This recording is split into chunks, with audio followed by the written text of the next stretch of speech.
Todos los diáconos se nombraron de los helenistas, de los judíos helenistas. Ahora, fíjense qué interesante. No se nombraron 12, se nombraron 7. Desde luego, la mayoría estaba representada ¿en dónde? La mayoría estaba representada entre los judíos. Pero este grupo de 7 estaba representando al grupo de creyentes que estaban dando las quejas dentro de la comuna. ¿Para qué se hizo? Bueno, para que entonces ellos se encargaran de administrar, de atender los asuntos de los judíos helenistas, para que de esa manera nadie tuviera que quejarse. Ahora, hay un dato interesante, y es que dentro de esos 7 diáconos aparecen unos que se distinguen dentro de la iglesia y fueron puestos simplemente para atender labores administrativas, pero a la larga terminaron siendo predicadores, evangelistas y misioneros. Y eso es clave en la historia de Lucas, porque eso lo que quiere decir es, señores, aquí les voy a presentar el proceso de transición entre la iglesia judía y la iglesia gentílica. Fíjese que la transición comienza precisamente porque se nombran a 7 judíos helenistas, es decir, judíos de segunda clase, para que hagan un trabajo administrativo dentro de la iglesia, pero a la larga terminan siendo predicadores, terminan siendo evangelistas y terminan siendo misioneros. Y esto lo que demarca es la transición que hubo entre la iglesia primera de Jerusalén y la iglesia última de la gentilidad. Y ese puente, quien lo provoca es precisamente los diáconos. Como por ejemplo, fíjese, Felipe era uno de los diáconos de la iglesia. De repente sale a fundar la segunda iglesia más importante del primer siglo. ¿Sabe dónde estaba esa iglesia? En Samaria.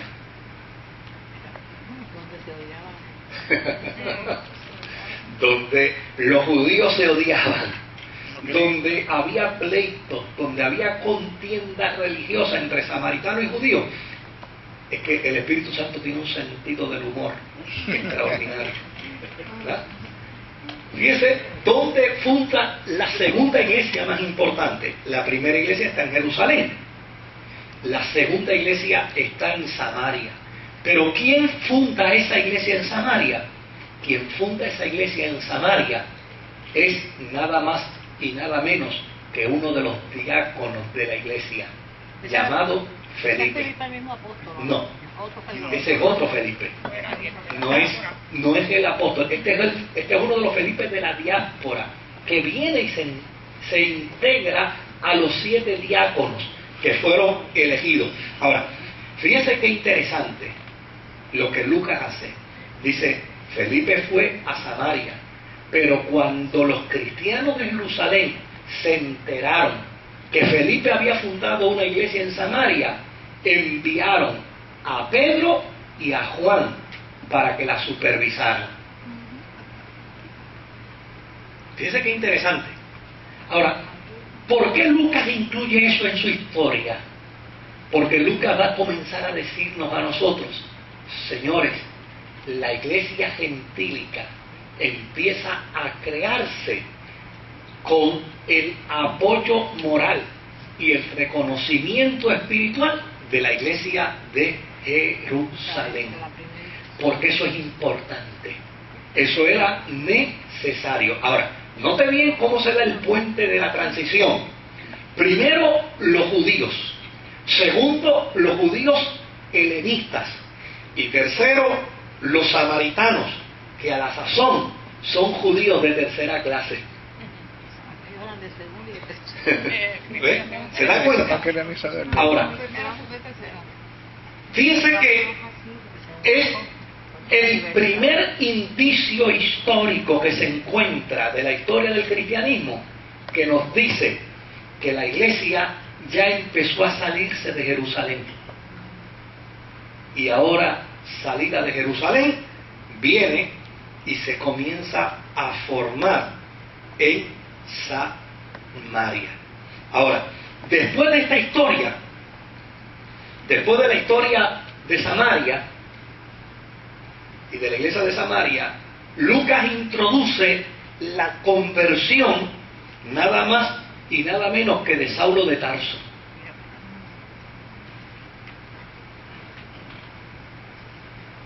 Pero cuando Lucas introduce la conversión de Saulo de Tarso, ya nos ha dicho tres cosas importantes. Número uno, el cristianismo comenzó en Jerusalén. Número dos, se extendió a los judíos de la diáspora. Y ya comenzó la transición para llegar a Samaria. Y desde luego, entonces, pone en perspectiva la figura de Saulo de Tarso con su conversión, lo deja al rescoldo para entonces luego tomar la figura de Saulo de Tarso y declararlo el apóstol de la gentilidad. Ahora, la conversión de Pablo está relatada en Hechos capítulo 9. Pero hay algo interesante. Fíjese que Pablo iba camino hacia ¿dónde? Damasco. Hacia Damasco. Y hay un dato que es bien interesante. ¿A qué iba Saulo hacia Damasco? A buscar los cristianos que estaban a perseguirlos. A perseguir a los cristianos en Damasco. ¿Y qué quiere decir eso? Que en Damasco, un pueblo gentil, ya había que había cristianos. Mire qué interesante. Uno lee estas cosas y no se percata de ellas hasta que comienza a verlas con el lente crítico. Fíjate lo que está diciendo. Saulo va hacia Damasco a perseguir a los cristianos que están en Damasco. ¿Pero qué está diciendo con ello? Que ya en Damasco hay cristianos. Lo que quiere decir entonces es... Y bastante porque lo iban a perseguir. Lo que quiere decir entonces es que el desarrollo de la iglesia cristiana como consecuencia de los judíos de la diáspora había comenzado a expandirse. Y en Damasco ya había cristianos. Desde luego, tenían que ser cristianos judíos, porque la carta que Saulo llevaba del Sanedrín lo que decía era que autorizaba a arrestar a estos individuos obviamente con la venia del imperio romano que gobernaba en Damasco, para traerlos entonces a Jerusalén y hacerle juicio.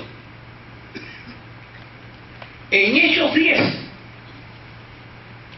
Lucas introduce otro elemento más.